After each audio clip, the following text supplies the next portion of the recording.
Halo semuanya, selamat datang kembali dan selamat bergabung di HTBC Online. Sebelum kita mulai ibadah kita, mari kita berdoa. Tuhan Yesus, terima kasih untuk penyertaan-Mu dalam hidup kami. Kami mau berdoa agar Roh Kudus memenuhi hati dan pikiran kami dimanapun kami berada pada saat ini Tuhan. Terima kasih Tuhan Yesus, sebentar lagi kami akan memulai ibadah kami. Sertai kami Tuhan, dalam nama Tuhan Yesus kami berdoa dan ucap syukur. Amin. Kita telah berkumpul di sini sebagai keluarga Allah, di hadapan Allah Bapa kita, untuk menaikkan pujian dan syukur kepadanya, mendengar dan menerima firman-Nya yang kudus, membawa ke hadapan-Nya pergumulan-pergumulan dunia ini, memohon pengampunan-Nya atas dosa-dosa kita, dan memohon kasih karunia-Nya, sehingga melalui putranya Yesus Kristus, kita mampu mempersembahkan diri kita untuk pelayanan-Nya. Jika kita berkata bahwa kita tidak berdosa, maka kita menipu diri kita sendiri, dan kebenaran tidak ada di dalam kita.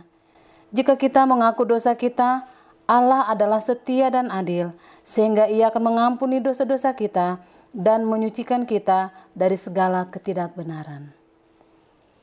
Marilah kita mengaku dosa-dosa kita ke hadapan Allah yang Maha Kuasa bersama.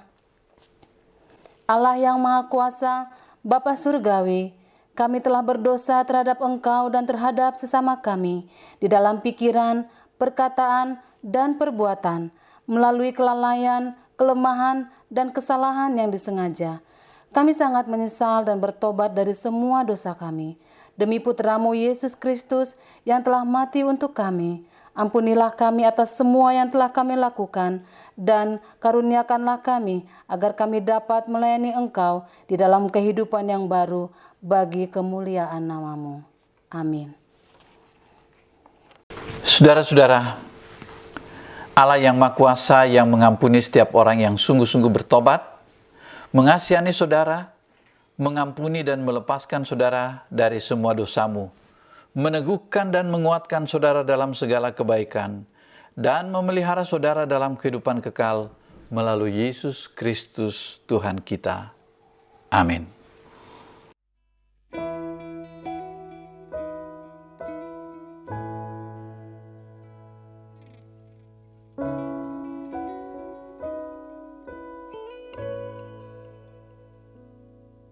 Ku perlu Engkau Yesus, haus jiwaku menantikan-Mu. Ku percaya Kau penuh pengharapanku di dalam-Mu. Yesus, hanya Kau yang ku andalkan, melebihi siapapun juga. Yesus, hanya Kau yang ku percaya di setiap waktu. Tiada lain yang ku andalkan selain Kau, Yesus.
Pembacaan Alkitab yang pertama terambil dari Yesaya pasalnya yang ke-53, ayatnya yang ke-6 hingga ayatnya yang ke-12. Kita sekalian sesat seperti domba, masing-masing kita mengambil jalannya sendiri, tetapi Tuhan telah menimpakan kepadanya kejahatan kita sekalian. Dia dianiaya, tetapi dia membiarkan diri ditindas dan tidak membuka mulutnya seperti anak domba yang dibawa ke pembantaian, seperti induk domba yang keluh di depan orang-orang yang menggunting bulunya. Ia tidak membuka mulutnya. Sesudah penahan dan penghukuman ia terambil, dan tentang nasibnya, siapakah yang memikirkannya? Sungguh, ia terputus dari negeri orang-orang hidup, dan karena pemberontakan umatku, ia kena tulah. Orang menempatkan kuburnya di antara orang-orang fasik, dan dalam hatinya, ia ada di antara penjahat-penjahat. Sekalipun ia tidak berbuat kekerasan dan tipu tidak ada dalam mulutnya. Tetapi Tuhan berkehendak meremukkan dia dengan kesakitan. Apabila ia menyerahkan dirinya sebagai korban penembus salah, ia akan melihat keturunannya, umurnya akan lanjut, dan kehendak Tuhan akan terlaksana olehnya. Sesudah kesusahan jiwanya, ia akan melihat terang dan menjadi puas. Dan hambaku itu sebagai orang yang benar, akan membenarkan banyak orang oleh hikmatnya, dan kejahatan mereka dia pikul. Sebab itu, aku akan membagikan kepadanya orang-orang besar sebagai rampasan, dan ia akan memperoleh orang-orang kuat sebagai jarahan, yaitu ganti karena ia telah menyerahkan nyawanya ke dalam maut, dan karena ia terhitung di antara pemberontak-pemberontak. Sekalipun ia menanggung dosa banyak orang dan berdoa untuk pemberontak-pemberontak. Demikianlah firman Tuhan. Pembacaan Alkitab yang kedua terambil dari Roma pasalnya yang keempat, ayatnya yang ke-13 hingga ayatnya yang ke-24. Sebab bukan karena hukum Taurat telah diberikan janji kepada Abraham dan keturunannya, bahwa ia akan memiliki dunia, tetapi karena kebenaran berdasarkan iman. Sebab jika mereka yang mengharapkannya dari hukum Taurat menerima sebagian yang dijanjikan Allah, maka sia-sialah iman dan batalah janji itu. Karena hukum Taurat membangkitkan murka, tetapi di mana tidak ada hukuman Taurat, di situ tidak ada juga pelanggaran. Karena itulah, kebenaran berdasarkan iman, supaya merupakan kasih karunia, sehingga janji itu berlaku bagi semua keturunan Abraham. Bukan hanya bagi mereka yang hidup dari hukum Taurat, tetapi juga bagi mereka yang hidup dari iman Abraham. Sebab Abraham adalah bapa kita semua. Seperti ada tertulis, Engkau telah kutetapkan menjadi bapa banyak bangsa, di hadapan Allah yang kepadanya ia percaya, yaitu Allah yang menghidupkan orang mati dan yang menjadikan dengan firman-Nya apa yang tidak ada menjadi ada. Sebab sekalipun tidak ada dasar untuk berharap, namun Abraham berharap juga dan percaya bahwa ia akan menjadi bapa banyak bangsa, menurut yang telah difirmankan, demikianlah banyaknya nanti keturunanmu. Imannya tidak menjadi lemah, walaupun ia mengetahui bahwa tubuhnya sudah sangat lemah, karena usianya yang telah kira-kira 100 tahun, dan bahwa rahim Sarah telah tertutup. Tetapi terhadap janji Allah ia tidak bimbang karena ketidakpercayaan. Malah ia diperkuat dalam imannya dan ia memuliakan Allah dengan penuh keyakinan bahwa Allah berkuasa untuk melaksanakan apa yang telah ia janjikan. Karena itu hal ini diperhitungkan kepadanya sebagai kebenaran. Kata-kata ini, yaitu hal ini diperhitungkan kepadanya, tidak ditulis untuk Abraham saja, tetapi ditulis juga untuk kita. Sebab kepada kita pun Allah memperhitungkannya, karena kita percaya kepada Dia yang telah membangkitkan Yesus Tuhan kita dari antara orang-orang mati, yaitu Yesus yang telah diserahkan karena pelanggaran kita dan dibangkitkan karena pembenaran kita. Demikianlah firman Tuhan. Baik, Bapak Ibu, Saudara sekalian, Sebelum kita merenungkan bagian firman Tuhan, kita bersama-sama akan menundukkan kepala dan kita berdoa. Bapa yang Maha Pengasih, kami bersyukur kepadamu Tuhan atas segala kebaikan dan kasih setia Tuhan yang senantiasa ada di dalam kehidupan kami. Pada saat ini kami bersyukur kepadamu Tuhan kalau kami masih diberikan kesempatan oleh Engkau Tuhan untuk membaca dan merenungkan sebagian kecil daripada firman-Mu. Biarlah kiranya firman-Mu itu Tuhan dapat menguatkan kami, memberikan pengertian kepada kami akan kehendak-Mu. Dan terlebih daripada itu, Engkau memberikan kepada kami kekuatan, kemampuan untuk boleh melakukan apa yang menjadi kehendak-Mu itu di dalam kehidupan kami. Terima kasih Bapa, kami mau serahkan waktu ini ke dalam tangan Engkau. Di dalam nama Tuhan Yesus, kami mengucap syukur dan berdoa. Amin. Bapak Ibu, di dalam pembacaan kita pada hari ini, yang terambil di dalam Yesaya dan Roma, di sini kita boleh melihat ya, dalam Yesaya 53 kita boleh melihat akan kondisi kita sebagai manusia berdosa. Di situ digambarkan di dalam ayat yang ke-6 bahwa kita sekalian sesat seperti domba. Masing-masing kita mengambil jalannya sendiri. Tetapi Tuhan telah menimpakan kepadanya kejahatan kita sekalian. Jadi dari ayat ini kita boleh melihat bahwa kondisi kita sebagai manusia berdosa, bahwa kita ini kondisinya adalah sesat. Seperti domba atau seperti domba yang tersesat. Yang tidak tahu jalannya mau kemana, arahnya mau kemana. Dan kemudian dikatakan di sini adalah bahwa cenderung apa? Mengambil jalannya sendiri. Ya. Mengambil jalannya sendiri berarti tidak mau mengikuti apa yang menjadi kehendak Tuhan di dalam kehidupan kita sebagai manusia. Nah itulah ya kondisi kita sebagai manusia berdosa dalam Yesaya digambarkan seperti itu. Yang ingin membawa keinginannya sendiri. Sesat seperti domba. Nah di sini kita lihat bahwa kalau manusia melakukan hal yang seperti itu udah jelas. Pasti kalau mau membawa keinginan sendiri, berarti dia tuh tidak mau taat dan tunduk kepada Allah. Dengan demikian kita lihat bahwa kecenderungannya itu adalah melakukan hal yang bersifat dosa.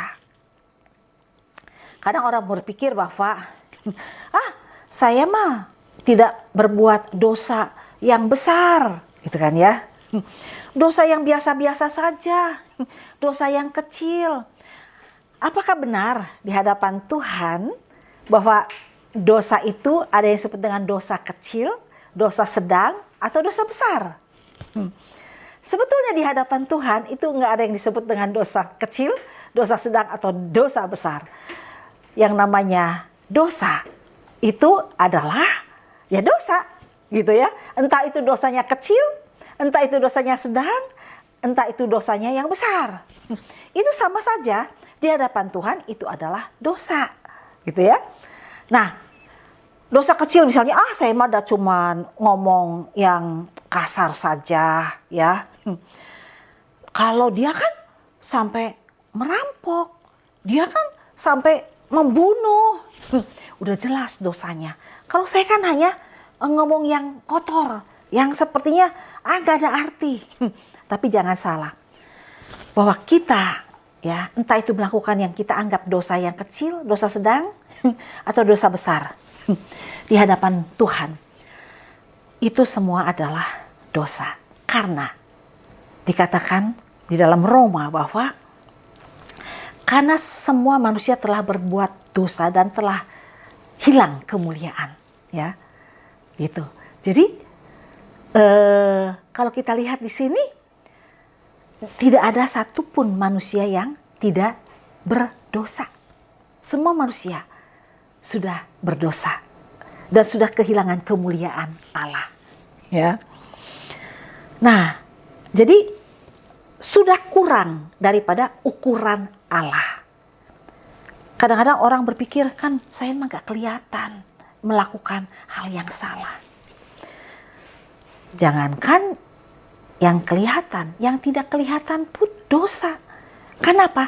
Niat untuk melakukan sesuatu yang tidak baik, yang tidak sesuai dengan kehendak Tuhan, itu sudah bisa dikatakan itu adalah dosa.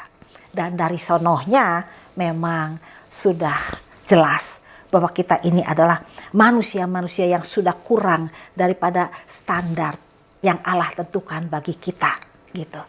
Ya. Jadi semua orang sudah berbuat dosa. Nah, jadi bagaimana solusinya? Apakah dengan melakukan hukum Taurat manusia itu bisa ditolong? Ya, seperti yang di dalam Roma tadi dibacakan bahwa ya, bahwa orang itu dengan mengandalkan hukum Taurat maka dia bisa diselamatkan, ya. Di dalam Roma pasal yang keempat tadi sudah kita panjang lebar membaca tentang masalah Taurat, ya. Di sini dikatakan bahwa sebab bukan karena hukum Taurat telah diberikan janji kepada Abraham dan keturunannya bahwa ia akan memiliki dunia, tetapi karena kebenaran berdasarkan iman, ya. Jadi jelas bahwa yang menjadi solusi bukan dengan melaksanakan hukum Taurat. Karena jelas bahwa hukum Taurat itu kan banyak.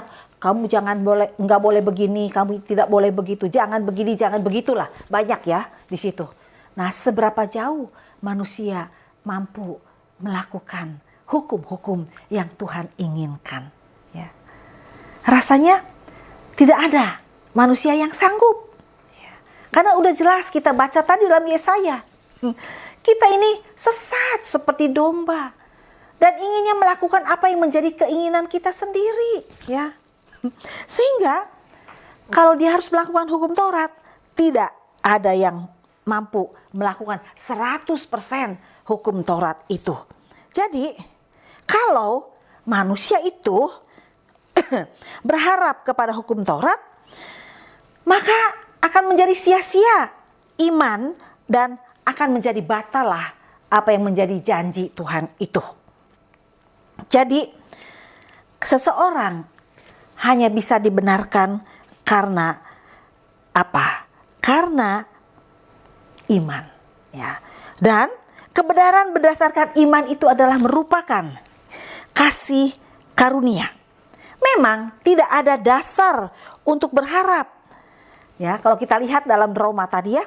Tapi Abraham dia berharap juga dan percaya dengan janji Tuhan, sehingga dia bisa dikatakan dia itu adalah bapa, ya, orang beriman. Karena Abraham terhadap janji Allah, dia itu tidak bimbang karena ketidakpercayaan, tapi dia dengan penuh keyakinan bahwa Allah itu berkuasa untuk melaksanakan apa yang telah dia janjikan, sehingga Allah memperhitungkan itu sebagai kebenaran. Nah, bagaimana dengan kita? Apakah kita juga saat ini berharap untuk mendapatkan pembenaran dari Allah itu dengan melakukan apa yang menjadi aturan Allah untuk berbuat yang baik sesuai dengan kehendak Tuhan, ya? Yang tidak boleh ini dan tidak boleh itu. Sanggupkah kita melakukan hal yang seperti itu?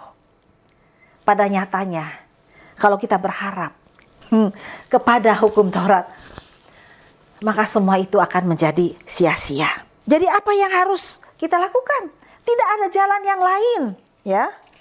Jalan satu-satunya adalah kita hanya berharap dengan iman bahwa hanya Yesus yang mampu memberikan pembenaran, yang mampu menyelamatkan, yang mampu memberikan hidup yang kekal kepada kita, ya. Kalau kita melihat tadi dalam Yesaya 53 itu dijelaskan, ya, bahwa Tuhan, ya, menggambarkan bagaimana Tuhan Yesus itu, ya, yang tidak berdosa, tapi semua kejahatan dosa manusia itu ditimpakan kepada dia, ya. Dia dianiaya, dia ditindas, ya, karena pemberontakan umat. Dia itu kena tulah dan bahkan dikubur di antara orang fasik, dan matinya juga ada di antara para penjahat. Sekalipun dia itu tidak berbuat kekerasan dan tipu tidak ada di dalam mulutnya, ya, tapi dia harus menanggung dosa banyak orang, ya. Nah, itu kita hanya bisa berharap dengan apa yang sudah Tuhan Yesus lakukan, ya. Tetapi apakah kita bisa mempercayai akan hal itu? Karena banyak orang berpikir, rasanya secara akal pikiran nggak bisa saya mempercayai semua itu. Apakah hanya dengan percaya kepada apa yang sudah Tuhan Yesus terima, buat dan lakukan, maka saya bisa diselamatkan, saya bisa dibenarkan, ya, dan saya bisa mendapatkan hidup yang kekal. Dan banyak orang berpikir dengan akal pikiran manusia. Dia berpikir, wah, rasanya sulit untuk bisa mempercayai semua itu. Tetapi yang jelas adalah bahwa di dalam firman Tuhan, kalau kita ingin dibenarkan, ya kita harus belajar mempercayai dengan apa yang sudah Tuhan katakan, yang Tuhan janjikan, ya. Maka iman kita itu bisa bertumbuh, ya. Kita bisa yakin dengan iman kita bahwa kita dibenarkan, kita diselamatkan bukan karena melakukan hukum Taurat, tetapi hanya karena beriman akan apa yang sudah Tuhan Yesus buat dan lakukan di kayu salib. Dan kita bisa mempercayai semua itu dengan mempercayai janji Allah di dalam firman-Nya, ya. Di dalam Wahyu 3 ayat 20 di situ dikatakan bahwa lihat, aku berdiri di muka pintu, ya, dikatakan di situ, ya. Lihat, aku berdiri di muka pintu. Ya. Dan kemudian selanjutnya di sini dikatakan bahwa jikalau ada orang yang mendengar suaraku dan membukakan pintu, aku akan masuk mendapatkannya, dan aku makan bersama-sama dengan dia, dan ia bersama-sama dengan aku. Ini janji Tuhan, ya. Tuhan mengetok di depan pintu hati manusia. Siapa yang buka pintu, mempersilahkan dia masuk, Tuhan katakan aku akan masuk, ya, bersama-sama dengan dia. Bahkan dalam hal yang kecil, dia itu akan bersama-sama dengan kita. Itu dia janjinya. Dan kemudian di dalam Yohanes 10 ayat 28, di situ juga dikatakan, ya, Yohanes 10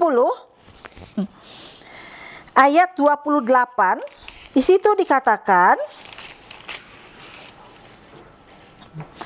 dan aku memberikan hidup yang kekal kepada mereka, dan mereka pasti tidak akan binasa sampai selama-lamanya, dan seorang pun tidak akan merebut mereka dari tanganku.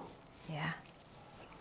Jadi kalau kita mempercayai akan janji Allah di dalam firman-Nya, bahwa Dia mampu menyelamatkan kita, Dia mampu memberikan kita keselamatan, Dia mampu membenarkan kita. Dia mampu memberikan kehidupan yang kekal kepada kita. Maka kita harus belajar mempercayai janji Allah yang ada di dalam firman-Nya. Ya.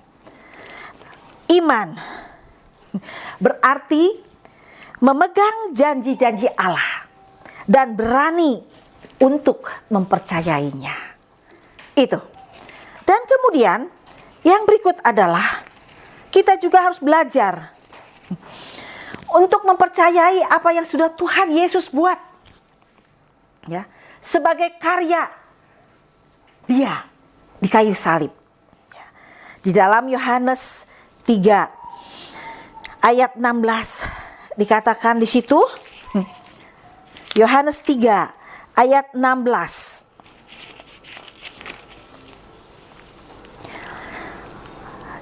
Dikatakan bahwa karena begitu besar kasih Allah akan dunia ini, sehingga Ia telah mengaruniakan anaknya yang tunggal, supaya setiap orang yang percaya kepadanya tidak binasa, melainkan beroleh hidup yang kekal.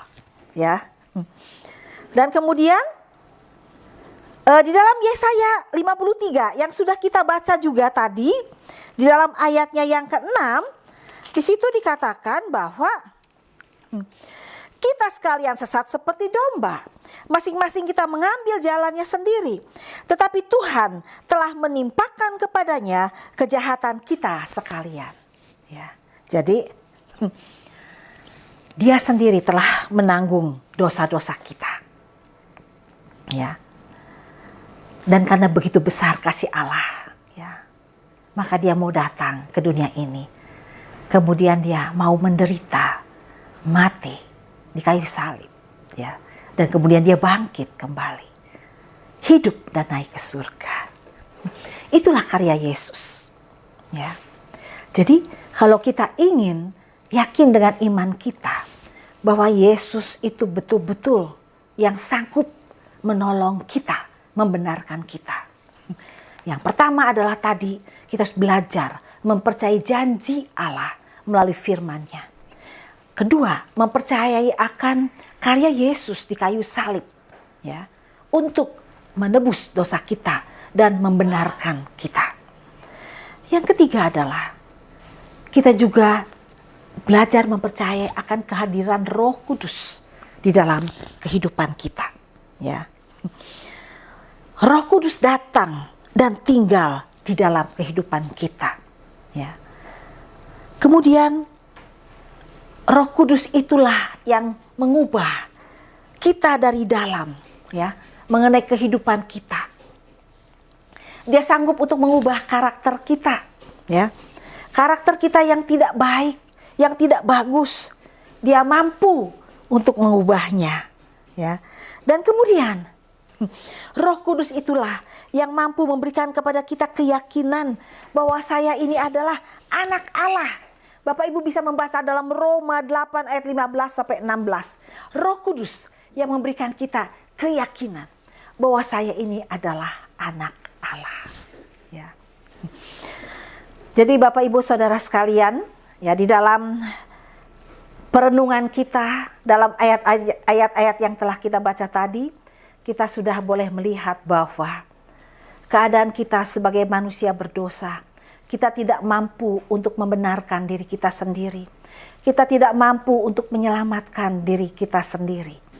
Tetapi hanya Tuhan Yesus yang sanggup untuk menyelamatkan kita. Hanya Yesus yang sanggup membenarkan kita. Ya. Nah, bagaimana kita bisa yakin dengan semua itu? Apakah dengan mengandalkan hukum Taurat? Ya. Melakukan hal yang baik supaya kita bisa dibenarkan? Tidak bisa. Ya. Justru dengan hukum Taurat kita dinyatakan segala kelemahan-kelemahan yang ada di dalam hidup kita. Segala hal yang tidak bisa kita buat dan lakukan sesuai dengan kehendak Tuhan. Kita dibukakan, ternyata aku ini orang yang tidak mampu untuk boleh taat kepada Tuhan. Dan saya ini adalah orang yang berdosa. Karena itu satu-satunya jalan hanya melalui karya Yesus di kayu salib. Bagaimana saya bisa meyakini akan semua itu? Belajarlah percaya akan semua janji yang ada dalam firman Tuhan. Apa yang dikatakan tentang Yesus, apa yang dikatakan bagaimana kita bisa dibenarkan dan diselamatkan. Semuanya itu ada di dalam Alkitab. Dan kemudian kita belajar percaya akan karya Yesus itu. Dan yang terakhir adalah kita percaya juga bahwa Roh Kudus yang sekarang ada dalam hidup kita, ya. Ketika orang percaya dan menerima Tuhan Yesus dalam kehidupannya, maka Roh Kudus itu tinggal di dalam kehidupan kita. Dialah yang adalah Yesus sendiri. Dialah yang adalah Allah sendiri yang mampu meyakinkan kepada kita bahwa dalam kehidupan kita, kita tidak sendiri. Dan dialah yang mampu meyakinkan kita akan siapa dia. Ya, Allah yang luar biasa. Dan akan siapa Yesus yang mampu menyelamatkan dan membenarkan kita. Ya, Roh Kudus itulah. Dan Roh Kudus itu jugalah yang mampu untuk mengubah kehidupan kita. Karena itu Bapak Ibu Saudara sekalian, biarlah kita belajar untuk memiliki keberanian, percaya kepada apa yang sudah Tuhan katakan, kepada apa yang sudah Tuhan janjikan lewat firman-Nya. Ya. Maka kita akan diselamatkan hanya karena kasih karunia yang daripada Tuhan sendiri. Amin. Mari kita berdoa. Tuhan Yesus, terima kasih karena melalui firman-Mu ini Tuhan boleh memperlihatkan kepada kami bahwa kami adalah orang yang berdosa, orang yang tidak berdaya, yang senantiasa ingin melakukan apa yang menjadi keinginan kami sendiri. Dan kami tidak memiliki kemampuan untuk taat kepada Engkau. Tapi kami bersyukur bahwa Engkau Tuhan Yesus mau mati bagi kami dan menyelamatkan kami, membenarkan kami. Terima kasih Tuhan Yesus. Dan saat ini kami sebagai anak-anak-Mu, biarlah kiranya kami memiliki iman untuk berani percaya kepada apa yang Tuhan janjikan, kepada apa yang Tuhan katakan melalui firman-Mu. Kami belajar percaya akan semua apa yang Tuhan Yesus sudah buat bagi kami. Dan kami percaya saat ini ada Roh Kudus yang menolong kami, yang memampukan kami untuk percaya. Dan memampukan kami untuk belajar taat kepadamu. Di dalam nama Tuhan Yesus kami berdoa. Amin. Kita akan menaikkan pengakuan iman rasuli kita bersama-sama dengan semua orang percaya dari segala abad dan dari segala zaman. Bersama, aku percaya kepada Allah, Bapa yang Maha Kuasa, Khalik langit dan bumi, dan kepada Yesus Kristus, Putranya yang tunggal Tuhan kita, yang dikandung dari Roh Kudus, lahir dari anak darah Maria, yang menderita sengsara di bawah pemerintahan Pontius Pilatus, disalibkan, mati dan dikuburkan. Ia turun ke dalam dunia orang mati, pada hari ketiga dia bangkit kembali. Ia naik ke surga dan duduk di sebelah kanan Sang Bapa. Ia akan datang kembali untuk menghakimi orang yang hidup dan yang mati. Aku percaya kepada Roh Kudus, gereja yang kudus dan katolik, persekutuan orang kudus, pengampunan dosa, kebangkitan orang mati, dan hidup yang kekal. Amin. Kita akan menaikkan doa-doa syafaat kita pada saat ini. Bersama-sama kita tundukkan kepala dan kita berdoa.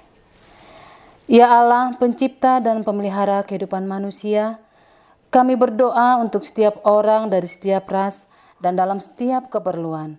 Biarlah jalan-jalan-Mu dikenal di bumi dan kuasa penyelamatan-Mu kepada semua bangsa. Khususnya kami berdoa untuk bangsa kami, bangsa Indonesia. Kami bersyukur Tuhan Yesus untuk setiap lawatan-Mu yang terjadi di tengah-tengah bangsa kami, di tengah-tengah situasi pandemi yang menimpa kami. Kami bersyukur untuk kekuatan dan penghiburan yang Kau berikan.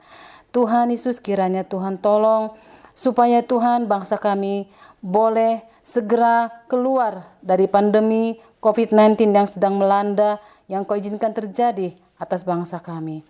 Berikanlah hikmat bagi Bapak Presiden kami Joko Widodo untuk boleh membawa bangsa kami ke arah yang lebih baik lagi dan membawa bangsa kami untuk menjadi bangsa yang diberkati. Tuhan, dalam kemurahan-Mu, dengarkanlah doa kami. Kami berdoa untuk gereja di seluruh dunia. Tuntun dan pimpinlah kami dengan Roh Kudus-Mu, sehingga semua yang mengaku dan menyebut dirinya orang Kristen dapat dituntun kepada jalan kebenaran dan memegang teguh iman dalam kesatuan roh, dalam ikatan damai sejahtera, dan dalam kebenaran hidup. Khususnya kami berdoa untuk gereja kami, Gereja Anglikan. Engkau Allah yang akan memberkati bishop kami, din kami, imam penanggung jawab kami, dan leader klaster kami. Kiranya Tuhan, hikmat yang daripada Allah senantiasa memenuhi hati mereka, dan mereka boleh menggembalakan setiap domba-domba yang Engkau percayakan kepada mereka dengan penuh tanggung jawab dan penuh dengan kasih sayang. Tuhan, dalam kemurahan-Mu, dengarkanlah doa kami. Kami menyerahkan kepada kebaikan-Mu sebagai Bapa, mereka yang cemas dan tertekan dalam pikiran maupun secara jasmani. Hiburkanlah dan lepaskanlah mereka dalam keperluan mereka. Berikanlah kesabaran kepada mereka dalam penderitaan mereka, dan munculkanlah kebaikan dari kesulitan mereka. Khususnya kami berdoa untuk seluruh umat Tuhan dimanapun berada, kiranya penghiburan, kekuatan, dan penyertaan Allah senantiasa bersama-sama dengan mereka. Secara khusus untuk sidang jemaat Tuhan yang ada di Jemaat Saint Paul, Tuhan memberkati dan senantiasa yang akan memberkati dalam segala kebutuhan, keperluan di tengah-tengah situasi yang mereka hadapi saat ini. Tuhan yang senantiasa membukakan jalan. Bapa yang Maha Pengasih, terimalah doa-doa ini demi putra-Mu Juru Selamat kami Yesus Kristus yang telah mengajarkan kami berdoa. Bapa kami yang di surga, dikuduskanlah nama-Mu, datanglah kerajaan-Mu, jadilah kehendak-Mu di bumi seperti di surga. Berikanlah kepada kami pada hari ini makanan kami yang secukupnya, dan ampunilah kami akan kesalahan kami, seperti kami juga mengampuni orang yang bersalah kepada kami. Dan janganlah membawa kami ke dalam pencobaan, tetapi lepaskanlah kami daripada yang jahat. Karena Engkaulah yang mempunyai kerajaan dan kuasa dan kemuliaan sampai selama-lamanya. Amin. Baik Bapak Ibu, kita akan memberikan persembahan kita. Sebelumnya saya akan membacakan satu ayat firman Tuhan untuk mendukung kita di dalam persembahan kita pada saat ini. Dalam 2 Korintus 9 ayat 6 dikatakan, camkanlah ini, orang yang menabur sedikit akan menuai sedikit juga, dan orang yang menabur banyak akan menuai banyak juga. Hendaklah masing-masing memberikan menurut kerelaan hatinya, jangan dengan sedih hati atau karena paksaan, sebab Allah mengasihi orang yang memberi dengan sukacita. Dan Allah sanggup melimpahkan segala kasih karunia kepada kamu, supaya kamu senantiasa berkecukupan di dalam segala sesuatu, dan malah berkelebihan di dalam pelbagai kebajikan. Amin. Selamat memberi.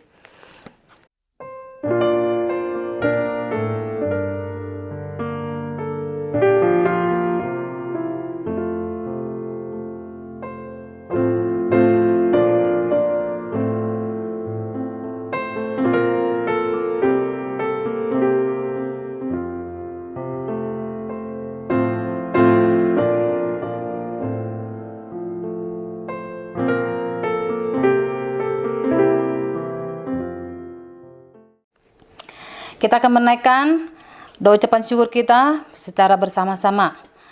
Bersama, bagimu-lah ya Tuhan kebesaran, kuasa, kemuliaan, kemegahan, dan keagungan, karena segala sesuatu di surga dan di bumi adalah milik-Mu.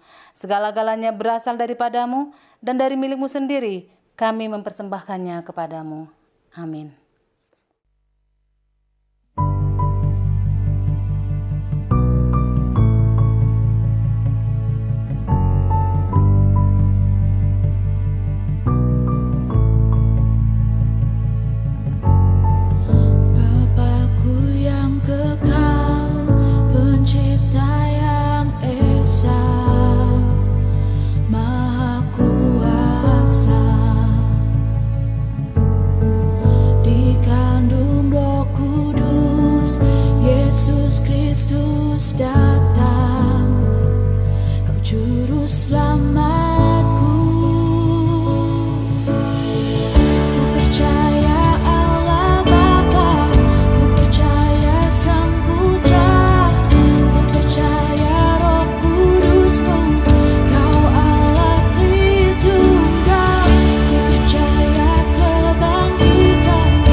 Saudara-saudara, mari kita arahkan hati kita kepada Tuhan dan kita menerima akan berkat-Nya. Kasih karunia Tuhan kita Yesus Kristus dan kasih Allah dan persekutuan Roh Kudus menyertai saudara sekalian senantiasa. Amin. Terima kasih telah bergabung bersama Ibadah Online. Untuk melihat video-video sebelumnya, bisa langsung saja cek di YouTube kami HTBC Church. Dan untuk info lebih lanjut, silahkan kunjungi di web kami di www.holytrinitybandung.com. Sampai jumpa!